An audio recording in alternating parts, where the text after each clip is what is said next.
I a hero? Am I a hero? Am I a hero? Am I a hero? We're here to challenge your definition of a hero. Hello, everyone. Welcome to the fourth episode of 10,000 Heroes. This is a show where we hope to demystify the term hero to expand the definition beyond the comic books and some of the extreme acts of heroism that we're all familiar with and shine a spotlight in our day-to-day lives. And to that end, Ankur Shah Delight, my lovely co-host, has brought us this fantastic interview with Paul Fleischman today. Ankur, hello. That's right. Hello, Nate.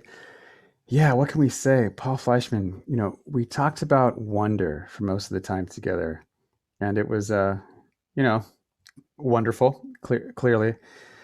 One thing I want to highlight, I guess two things. One, I didn't mention heroism at all, but I think it does come out clearly what living a life of heroism and intentionality means for Paul. And two, I really enjoyed the kind of contrast between Paul talking about wonder and Uncle Jamal talking about the presence of the divine a few weeks ago. Did you get a sense of that as well? Yes, for sure. Very different sensibilities, but the same wonderful sensitivity, I would say. Oh, beautifully put. Beautifully put. All right, well let's roll it. Let's do it. Let's jump in.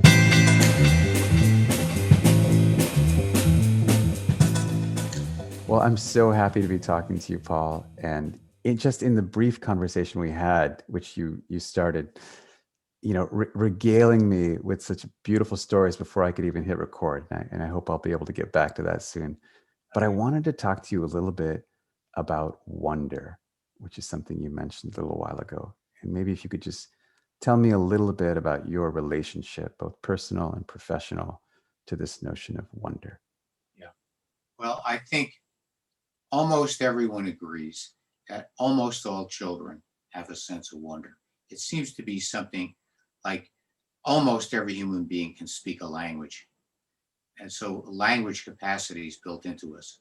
And wonder is built into us. Almost everyone remembers wonder from their childhood. Almost everyone who has a child or hangs out with children is struck by their sense of wonder, how open-eyed and receptive and delighted and engaged with something bigger than details, an emotional response to something that's behind or within life that children seem to experience. And almost all adults seem to lose that.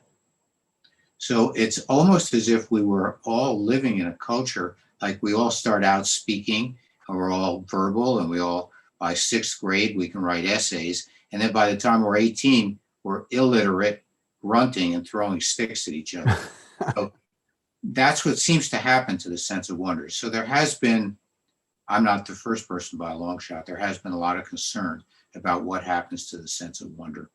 And the sense of wonder is not always referred to by the word wonder, but say you had critics like Paul Goodman, one of the early 60s hippie or pre-hippie critics of Western civilization, wondering what happens to this sense of wonder.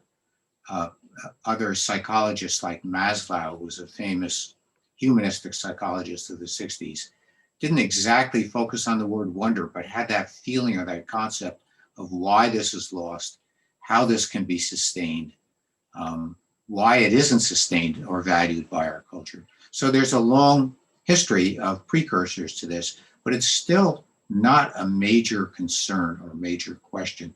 For example, in psychology, when I was a psychology major in college in the 1960s, there was no concept called wisdom. Psychologists didn't have a concept called wisdom because it's too fluffy, it's too airheaded.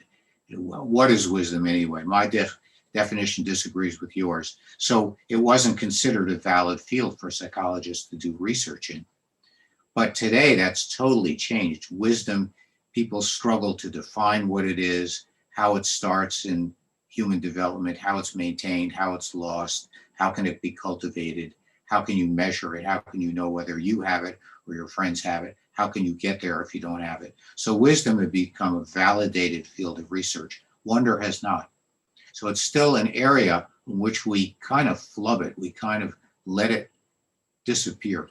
One of the, there are many definitions of wonder, but one of the main things about wonder is its wide field receptivity.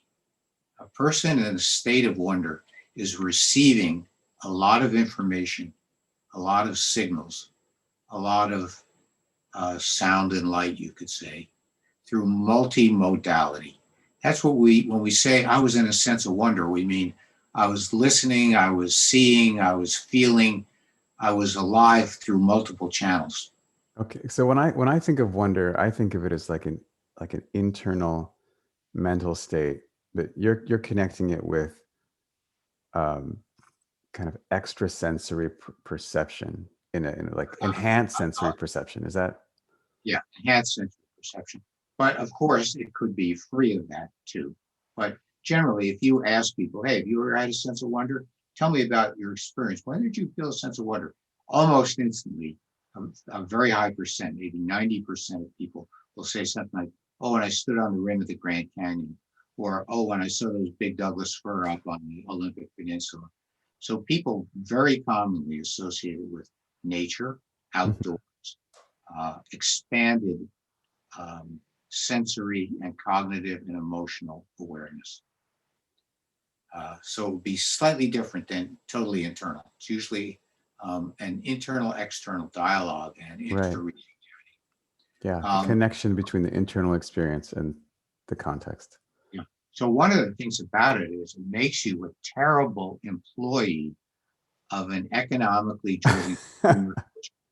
It's like you're working on the assembly line and suddenly you go into a sense of wonder. The people on the assembly line behind you are going to start screaming. Right. Get busy. You're typing on your Apple and you're in Google and somebody goes, get out of this sense of wonder, man. We got to finish this project by Friday and it's Thursday and you're not pulling your weight. So one of the reasons it's censored out is it leads to a different kind of efficiency. It leads to the efficiency of the hunter-gatherer out on the plains who's thrilled with being alive in a situation that's harsh and difficult. So it's a life-affirming, life-engaging, emotional, cognitive, sensory experience that is devalued by cultures that need to streamline humans into functional, impersonal units. Yeah, it doesn't really fit well into kind of linear production systems. Correct. Yeah. Now, I first became aware of my sense of wonder. This will go back, we're looking at human development, let's say, or my development also. So I grew up in a very urban environment in Newark, New Jersey, a very intense city, intense because it's part of the New York metropolitan area. So it's New York City that fell over and lapped over the Hudson River and landed in New Jersey, but it's really part of New York City. So you're embedded in what is now an urban area of 30 million people. It's like that urban area is an entire nation. So I grew up without much contact with nature. Then as a young child, my parents did what good parents tried to do in those days, which is send the child to summer camp. You shouldn't stay in the city. It's got miasmas, bad air. You should go in the country when you're a child, go into the country. But summer camps were expensive and we weren't in that class. So I went to a partial fresh air fund, partial private camp. Fresh Air Fund was a camp for people who couldn't go to private camp. And the difference was the facilities were almost non-existent. So I was thrown into an environment where there were no buildings. I lived for 8 weeks every summer for many summers, entirely outdoors without any building. You poop outdoors, you cook outdoors, you live outdoors. All there was a canvas shelter built, sticks, canvas, that's all. No mosquito netting. And so what year was this, or what years? Well, it would have been, Decade? let's say, 1955 to 1961, 2, 3. Wow, this is really ahead of its time because now this is very much in vogue. Absolutely. Wow. All right. So I remember being at one of those camps, and it was dusk, and I didn't know much about nature. I was just a city boy, but instantly I felt it. And there was a sound, and I just heard the sound, and I had what, if you were religious, you would say is a religious experience. I don't necessarily want to use that language. So I would say a sense of wonder. I felt there is something pre-existing, unknown, unlabeled to me. No one's ever talked to me about it. That is the origin of everything. And I don't know what it is, but it's talking to me right now. And what I was hearing was the sound of a thrush. In the Northeast, we have two thrushes, a wood thrush and a hermit thrush. They're famous singers. One of Walt Whitman's most famous poems was a poem about hearing a hermit thrush. And that poem was When Lilacs Last and the Dooryard Bloomed. It's a poem about the death of Abraham Lincoln, but the star of the poem is a hermit thrush. They're very, very, very beautiful. They can sing multiple notes at the same time, which is something a human being can't do unless you're from Tibet or Kyrgyzstan, where they do that throat singing where they can make multiple notes at the same time. I've heard that, yes. Humans can't do it, but thrushes do it routinely. You go into the woods of New England on a June evening, and they're making that kind of triplet sounding. And unlike other birds that make a sound and repeat it, so they have a song, let's say 1 note or 20 notes, it repeats. Thrushes vary it every single time. So they're making many notes, and they're never quite repeating their song. It's a very beautiful, haunting, inspiring, wonder-filled experience. But the thing that struck me was, this is not a bird singing. This is the world communicating to me through this bird. It meaning the other, the beyond, the something that I'm not, is giving me a very direct message, and I can understand the message. It's not in English, but it is an emotional, relational connection. Just like if someone goes to a concert and they're listening to a violin, and you say, well, the violin doesn't speak English, how do you know what it's saying? And they, well, the violin is communicating very directly. I feel the emotion that Brahms put into that. So I felt what that bird was telling me.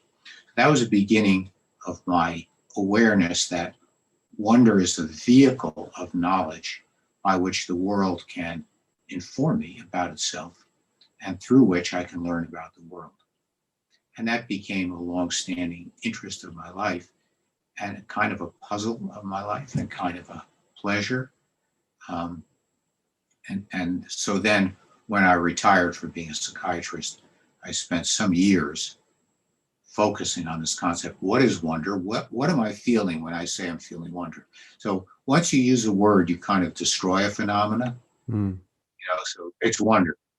Well, what do you mean by that? What are you feeling? What are you thinking? What is triggering that? What are you receiving? What are you experiencing? So I spent some years trying to rethink that and trying to understand that.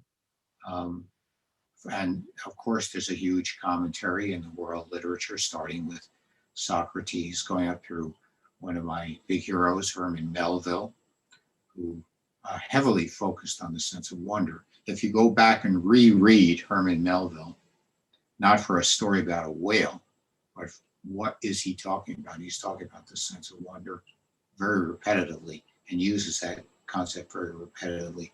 Then, of course, there's Rachel Carson, who wrote a famous book called The Sense of Wonder. So there is a literature to refer to. So I refer to the literature, refer to my personal experience. I would say, I think a sense of wonder is an inbuilt capacity we're born with it for a purpose. Just like if I don't eat, I'm going to die. Well, if I don't have a sense of wonder, I'm going to be impaired.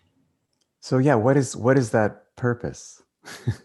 So it's a non-linear purpose. It's not like food. I have to have molecules and energy in order to go on. That's a very linear purpose. Wonder is a non-linear, expansive purpose that connects me, you could say aesthetically or positively. It connects me to larger contexts and larger wholes. Hmm. So when people are looking up at the sky and they're going, I think there's a message coming through the stars, or maybe there's deities, or maybe the world fits into something bigger, they're using their sense of wonder is calling them into a connection that's not utilitarian.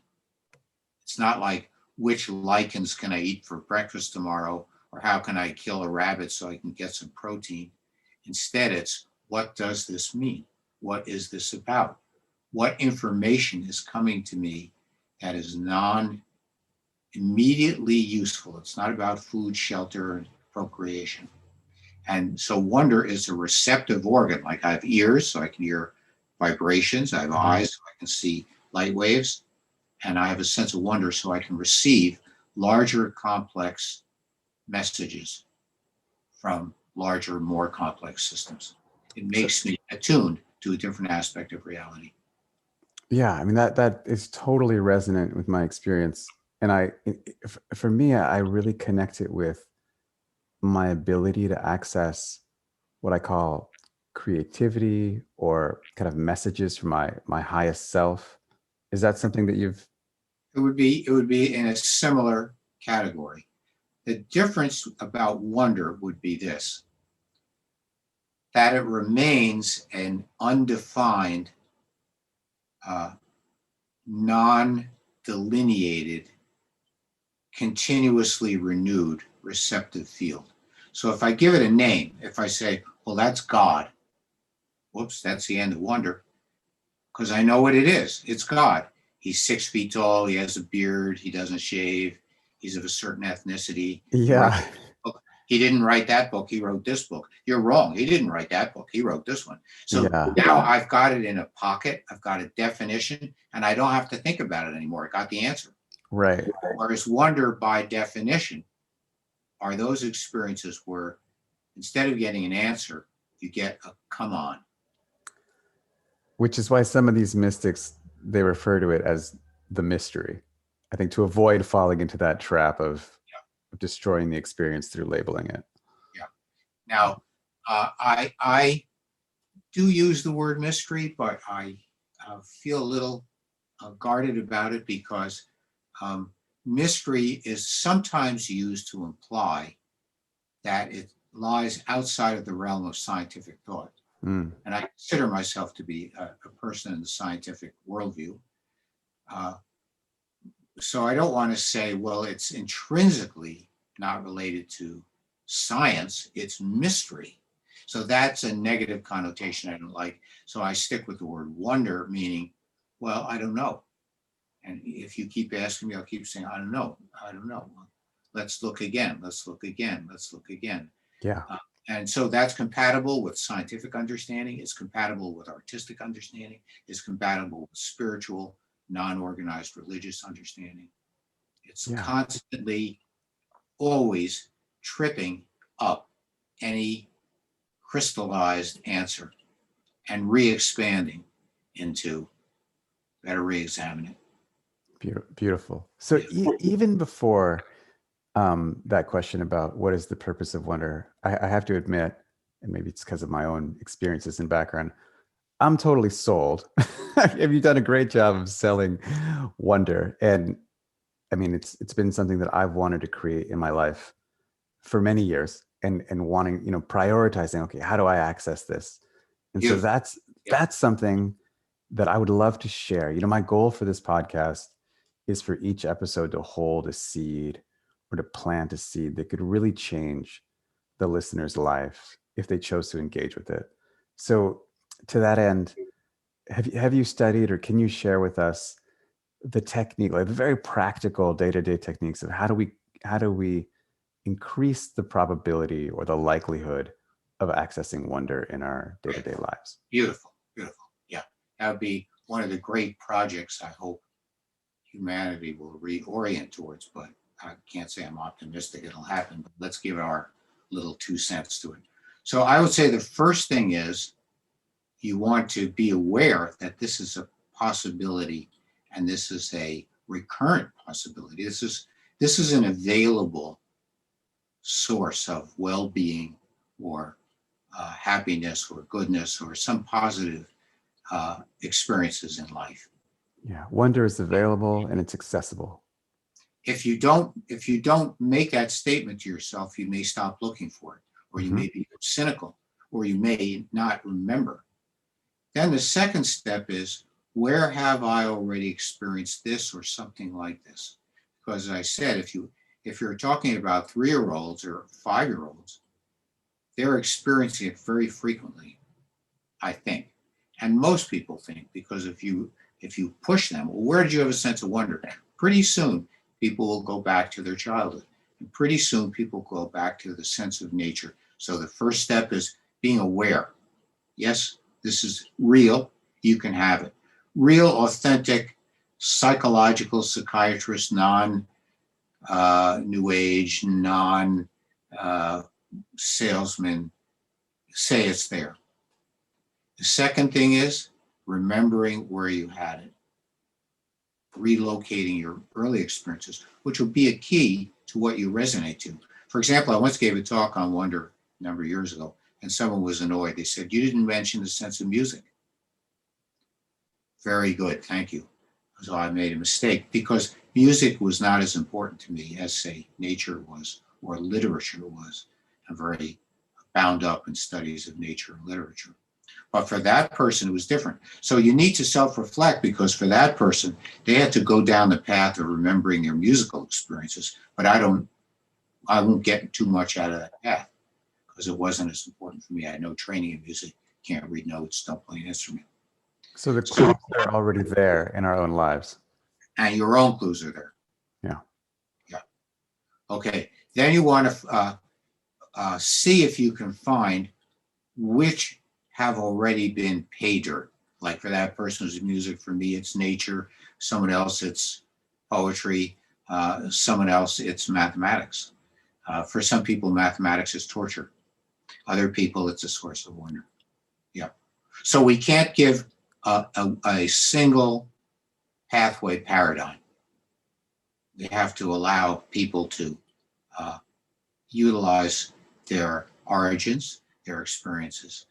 But then you don't want to be stuck only with your past. Let's say that person had music as their experience. I had nature, that first experience of a hermit thrush singing in the woods.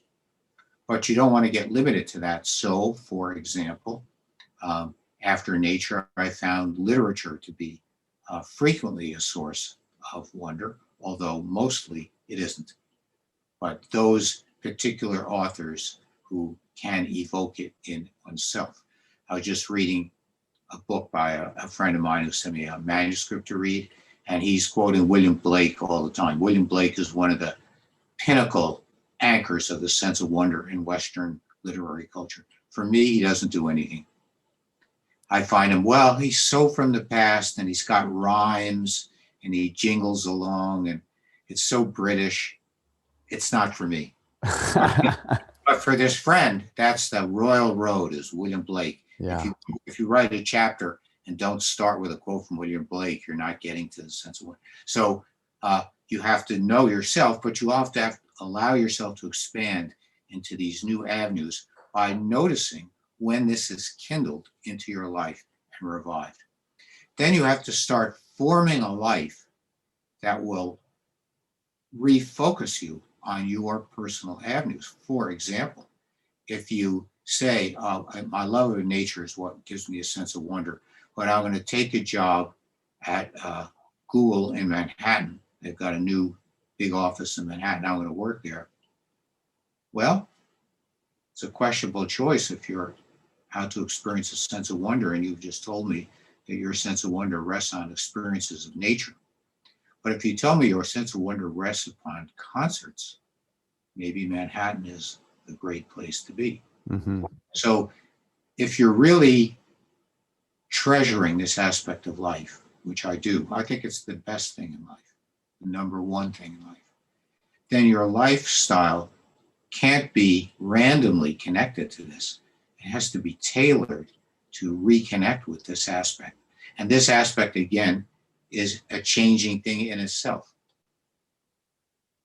Okay, yeah. So there's a constant process. So one, awareness of the availability, the existence of wonder. Two is self-reflection on our past and recognizing what's worked for us in the past. And three is designing our lifestyle around those experiences. Well, three would be opening to new avenues, not Opening just to new stuck avenues. with the past, because you can start with one and later on a different channel will be the vehicle. And then Okay. finally organizing your life in such a way that it's not just a random haphazard thing. Oh, I was struck by a sense of wonder. Well, why are you waiting to get struck? Why don't you go out and stand where it's happening?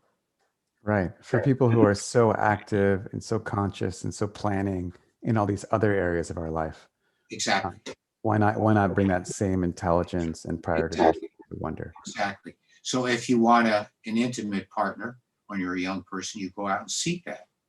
Well, if you want a sense of wonder, you've got to go out and seek that. Mm-hmm.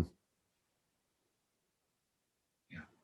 Now, another big source of a sense of wonder, if you interview people, ask them, hey, you ever felt a sense of wonder? Where did you get that? Was that? So some guy will say, I heard a bird. Another guy will say, first time I heard Mozart. A very common answer is when my baby was born, or when I watched my 1-year-old first pick up something with their fist, and I saw that their hand, which had been so clumsy and inept, now was skillful. Or the first time my 5-year-old read a sentence with 3 words in a row. And children are constantly evoking that sense of wonder. What a fantastic bonding mechanism that your own children kindle this, so that when you're with your children, you're getting this very high value reward. Wow. Okay. I just want to highlight that a little bit because there's a subtle difference in language. Up till now, we've been talking about children demonstrating wonder. And now you kind of flipped it and showed how children are always evoking it in us. Absolutely. Wow. Absolutely. Beautifully rephrased. Completely correct. Hmm. Yeah. If you talk to a lot of women giving birth, oh, it was so horrible, so painful. I didn't know it'd be this bad. How did you feel about it? Oh, it was wonderful. Hey, you just said it was painful. No, it was wonderful. Why? Well, a being emerged. Yeah. I mean, that reminds me of a lot of the kind of outdoor experiences I've had that are, I mean, I wouldn't say extreme, but challenging, like doing many hours of uphill backcountry skiing or riding a bike or hiking for, 12 hours in a row. It's, at the time it can be painful, physically or even mentally to focus, but really you're left with a total sense of awe and wonder and like deep relaxation at the end of Beautiful. Beautiful. Yeah. Okay. So then you get to certain things that could be like, let's see how to phrase it.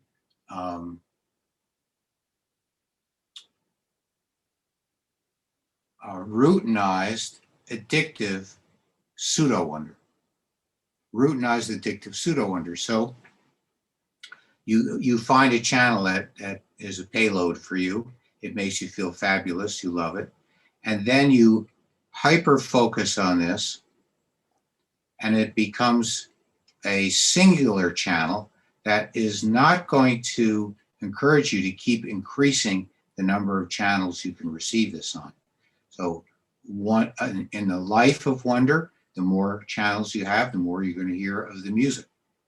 And if you're just focusing on one channel, you're shut down. That's why you're shut down to that one channel. That's why I said, well, you start with this bird, or you start with music, or you start with literature, or you start with the birth of your child, or you start as a child.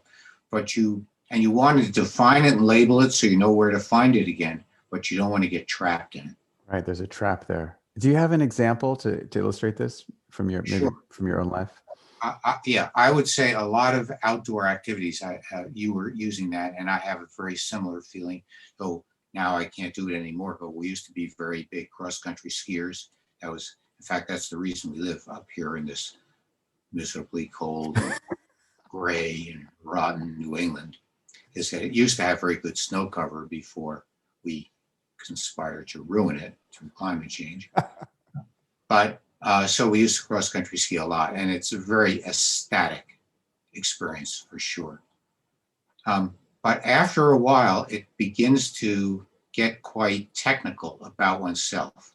How far did we go today? How many kilometers did we? And if you're an old kind of cross country skier like me, you used to have these different waxes that you put on. Which wax did you use? Should you have used another wax? And then otherwise, you're getting into technical things about how far you went, how rapidly you went downhill, how many meters uphill you went. And you begin to confine this experience into a technical skill. Yeah.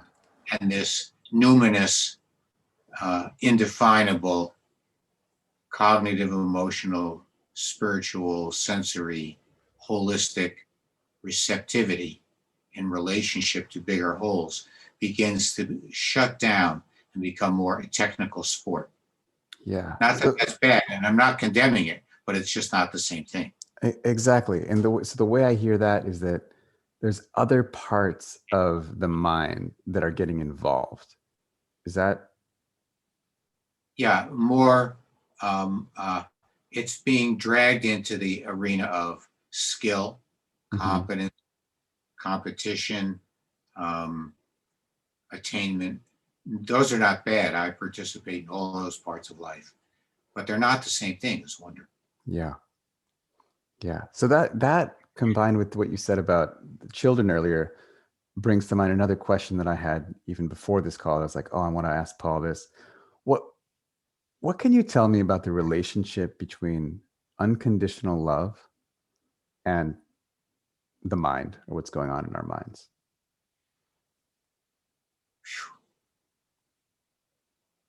I'm not sure that's a question that I'm going to be able to give shape to.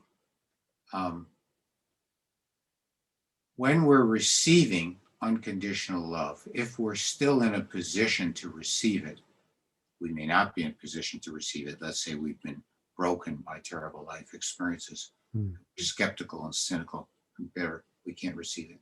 But let's say we have not been broken.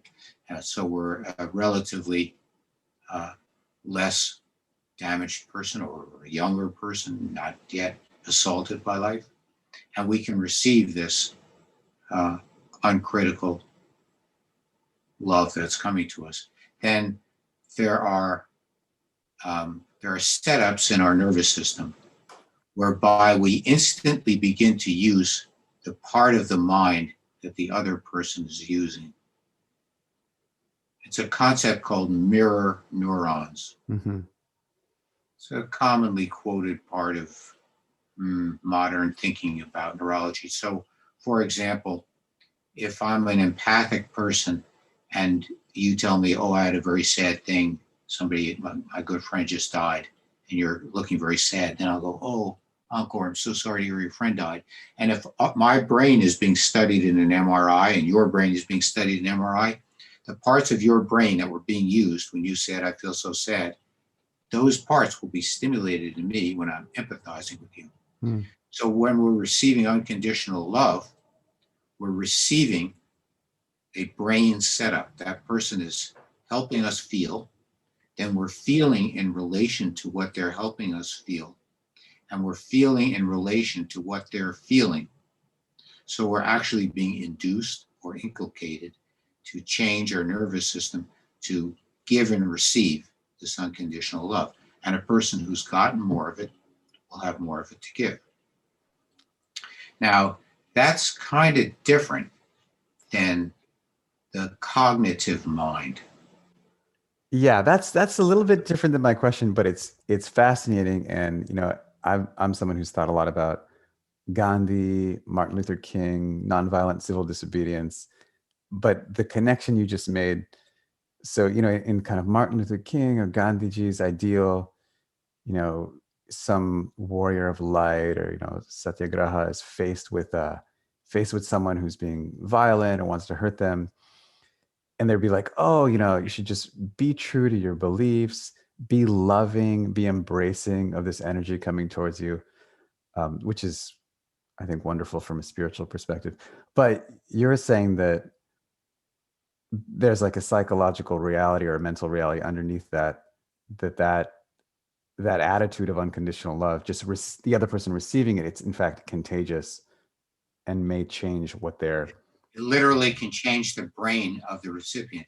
However, I wouldn't say that always happens. In fact, Sure. That's why I started out with the disclaimer. If you're not broken and embittered and angry and frightened and unable to receive this, right. It's like if I started speaking to you in, say, Russian, and you go, Paul, I can't understand what you're saying. I can't receive a thing that you're emitting. Yeah.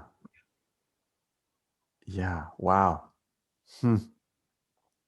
I would think of that as non-cognitive. It's not based upon the idea. It's based upon exchanging emotions between people. Mm-hmm. Mm-hmm. Beautiful. Now, sense of wonder is similar.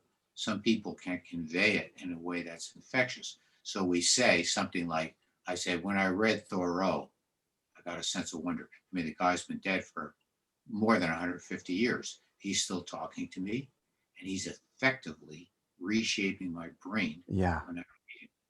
Yeah. And what's magnificent about that is I remember I was forced to read Thoreau in high school, just a small excerpt. And I found it totally, lame or mind numbing.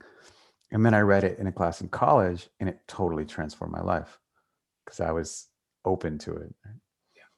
And of course, there are many, everybody will have their own list of poets or writers who've made that communication, a communication that's fundamentally opening, receptive, non-cognitive, non-reducible, calling you on into life, making you connect to more aspects of experience, sensory, emotional, cognitive, cultural, receptive, that keeps pulling you further into life without giving any final definition to it.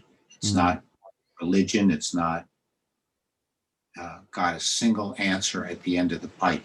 It just keeps branching and getting bigger. If you could recommend, for the people who are listening, and this is, this might be ridiculous given how much you've studied these things, but if someone says to you, look, I can't totally transform my life. I have all these familial and financial responsibilities, but I do have the support of my partner to have 10 minutes every morning. What can I do with that 10 minutes to lead to an outpouring of wonder or a daily inhabiting of wonder 5 years from now? I'm willing to give 10 minutes every day for the next 5 years. Beautiful. I would say a few things. I would say we want to go back to those principles we first discussed. So first thing I'd say is, well, hey, what's worked for you in the past? This guy's read Thoreau. You could read a passage from Thoreau every morning. This guy hates Thoreau, finds him overly intellectual, 19th century elite New England Harvard graduate. Not for me. I hate him, but I want to read Mary Oliver, or I don't want to read at all. I want to meditate, or I don't want to meditate at all.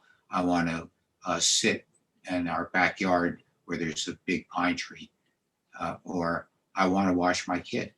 I want to watch my kid without having to control and regulate my kid. Watching your kid is different than saying, now's the time, if you don't eat breakfast in 3 minutes, you're going to get on the school bus without breakfast. But I just want to hang with them. Or somebody else is going to go. It's those old Ravi Shankar tapes I have from 1962.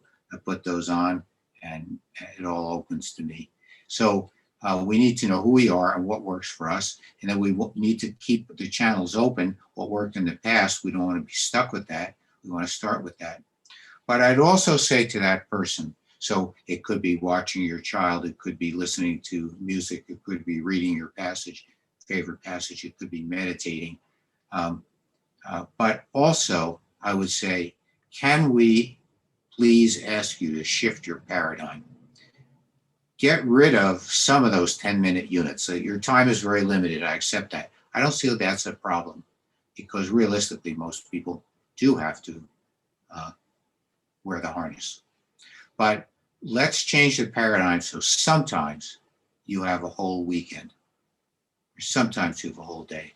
Then what can you do? Can you go cross-country skiing? Can you hike among the big Douglas fir on the Olympic Peninsula? Can you go to a poetry reading at Copper Canyon you've got out there? Yeah. So maybe they'll have a weekend. So I think if you're always limited to 10 minutes, you're still a human, and you can still have all the full human feelings. And so I wouldn't despair, but I would say, can't we break you free for one weekend each 3 months, or one day every 4 weeks, or where you've got the time and the space to let that sense of wonder keep operating and expanding. Thank you. And thank you for that message of hope and gentleness. Appreciate that. I wanted to ask you a couple of questions. Before we started recording, you were talking a little bit about medical school, and then you mentioned the 60s, and those are things I'd love to hear you talk a little bit more about. But maybe before that, I just wanted to check on if there's something you'd like to share regarding your parents. As a young parent, or as a parent of a young child, I finally realized how important parents are. I didn't realize that my whole childhood. So I'll just publicly say thank you to my mom, and I'm sorry. I never realized that. But just is there anything you'd like to share about kind of gifts that your parents gave you that have really, contributed to who you are and where you've gone in your life? There are super many gifts. One of the first things I would say is, one of the big gifts they gave me is somewhat the opposite of our conversation on the sense of wonder. They gave me a very strong inculcation in the importance of what in the Buddhist teaching is generally referred to as diligence, but in modern psychology language, we say competence, or reliability, or focus. So a person has to have the skill to do things well, so that other people can count on you to do things well, so that you can build a world that fits your needs, and you can do this pretty well, and you'll get recognized for doing it pretty well. That gives you an enormous freedom in life. I think the image of the totally free soul is, of course, there may be people who achieve such a thing, but for most people it's inaccurate. And the greater accuracy is by assigning a high skill level, a high competence level to your life. You gain enormous power over your time, your energy, and your social relationships. So my parents very strongly supported that point of view, and I think it's been very helpful to me. Okay. Can I attempt to just translate that really crudely? Yeah. So what I'm getting out of that is, in a very crude capitalistic way, it's like, work hard, have your time be valuable, so you can spend fewer hours working and more time pursuing other passions. Maybe that's a little too cynical. How about, so your work time becomes something that's integrated with your sense of self, and you feel you're using yourself as you do it. You've made this aspect of life to be compatible with, rather than antagonistic to, your higher aspirations. Got it. So there's an integration between our economic activity and the activity that gives us meaning. They're not two separate areas of life. Exactly.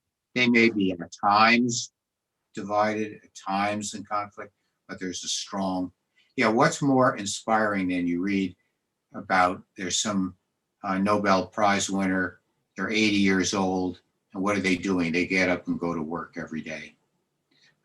Susan, my wife, and I just watched a video interview with Twyla Tharp. She's one of the great dancers and choreographers of the 20th century.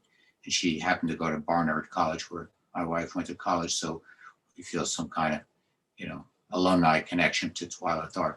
She's I can see from your face, you don't know her. You could look her up. Twyla, Twyla, Tharp, Tharp. Very famous person. And there's a video when she's interviewed and she's shown creating choreographic pieces, and there are videos of famous choreography she's done, famous dancers she's worked with. But she's 80. She gets up and goes to work all day, every day. You don't feel in hearing that she's a drudge. Mm-hmm. You feel this is a person whose work is their inspiration. It's not exactly the same as the sense of wonder, however, but there's obviously a linkage there. She's not going to be deadened by her work, and her work is thrilling to her. And it's a contribution. People want it. So she's giving something to other people that's not just self-absorbed. Yeah, it's that perfect intersection of doing what makes you come alive, gaining energy through your work, and providing value and contributing to the lives of others. Beautiful. Beautiful. So I think my parents emphasized that, and I got that to some extent. Not that there isn't conflict between the pragmatics of life and the inspirational life. There is in me, but it's not a static, negative, fixed conflict. It's an oscillating in and out of those things.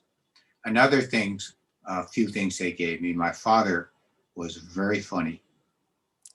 He was a person who never fully grew up. He lived to be 89 years old. He always had a silly side to him. And he was a teacher of irreverent humor all the time. Under any circumstance, you're allowed to be irreverent. And there's no pompous circumstance where even if you're an older man, you can't break out into goofiness.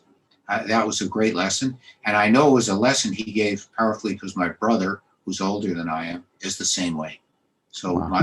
My father induced that in his two sons. He had two sons, his kids. I would say my mother's positive lesson was a love of literature. She was a very literate, very well-read person. And she greatly encouraged that, which is a beautiful gift.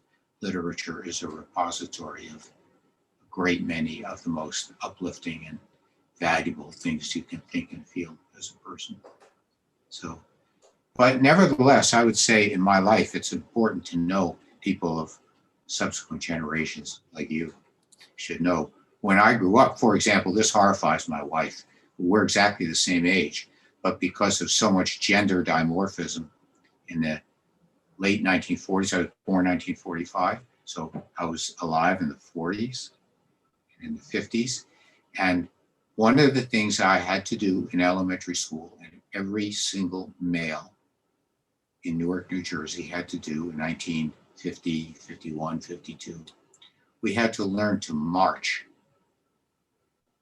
because we were all going to be soldiers, because all Americans were male become soldiers and go into World War I, World War II, Korea, Vietnam.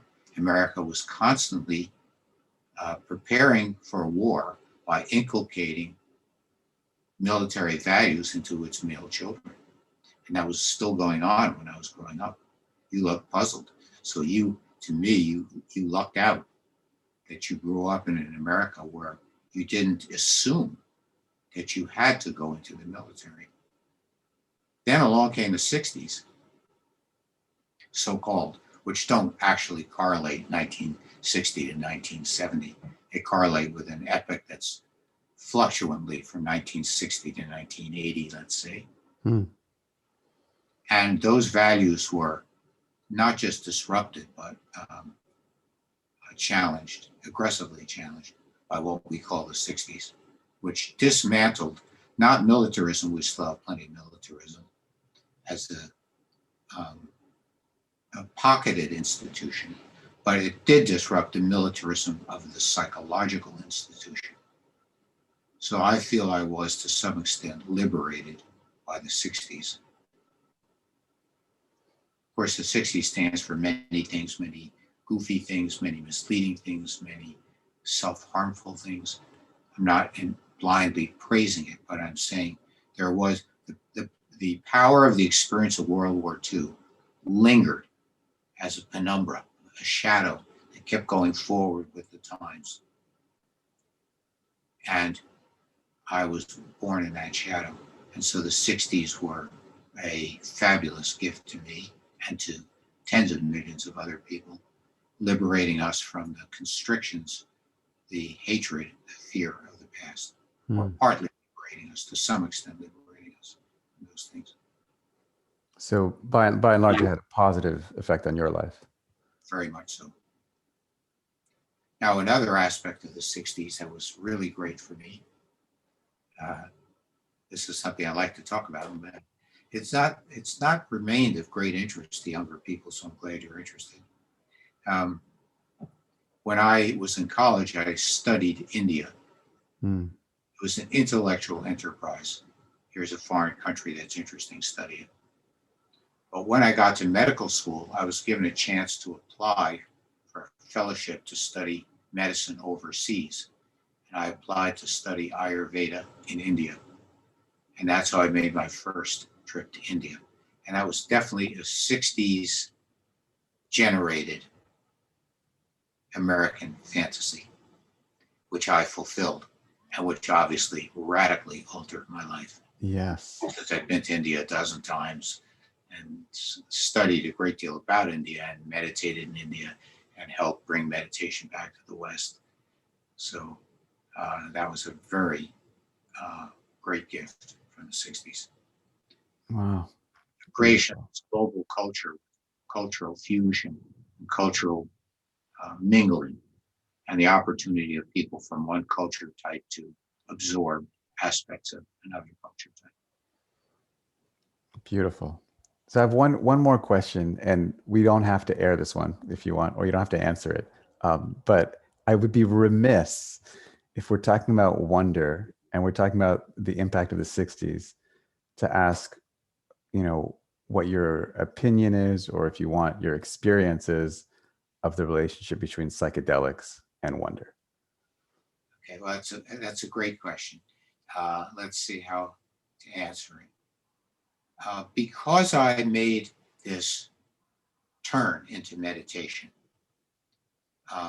it's not a topic that I pursued in either a personal way or even an intellectual way. So, for example, Michael Pollan's relatively new book, handful of years old. If I read that, I would be a newbie. I really wouldn't know much about it. And I wouldn't have anything, as a psychiatrist, I wouldn't have anything to contribute to it. So that's a personal step I made, and it's due to the influence in India of the strong commitment to using your natural mind to rise up into those higher planes. But I don't entirely criticize the psychedelic movement. It did definitely have a positive influence in exactly the way you're implying. That is to say, it opened many people's minds to other dimensions of life. So why denigrate it? I don't denigrate it. However, big however, as a clinical psychiatrist who practiced for 30 years, I'd say it's definitely dangerous. Yeah. There are many people who are very seriously harmed by ignorant, unguided, dose, uninformed, situation, poorly handled psychedelics, supposedly psychedelic experiences. It became bad trips. Many, many people had negativity. Now, whether the new world of psychedelics is better regulated and more wisely conceived, I don't know. I'd hope so. Oh, yeah, me too, and certainly, bringing it more into the light of legalization and regulation and purity and testing and all those things would go a long way towards aiding that outcome. Yeah. But thank you so much, Paul. I'm just so delighted to be able to talk to you, and thank you so much for being on the show.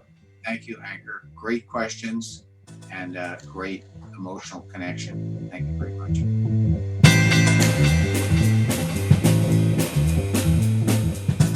Okay, thank you, Paul, and thanks everybody for listening. Check out the show notes for more details on Paul and his work. He has a book on wonder that came out a few years ago, I think. I'll make sure to put a reference into that, and maybe an audio clip or something of that thrush he was talking about. That sounded beautiful. Nate, any final notes or recommendations, advice, blessings? I don't know. Yes. I'm gonna heed your advice, you and Paul, and go take a walk in nature today. That sounds like a good way to stoke my wonder stores, and invite everyone else to do the same if they have access, or to find some access, some inroad, or some memory of that wonder that Paul was talking about. A wonderful invitation for sure.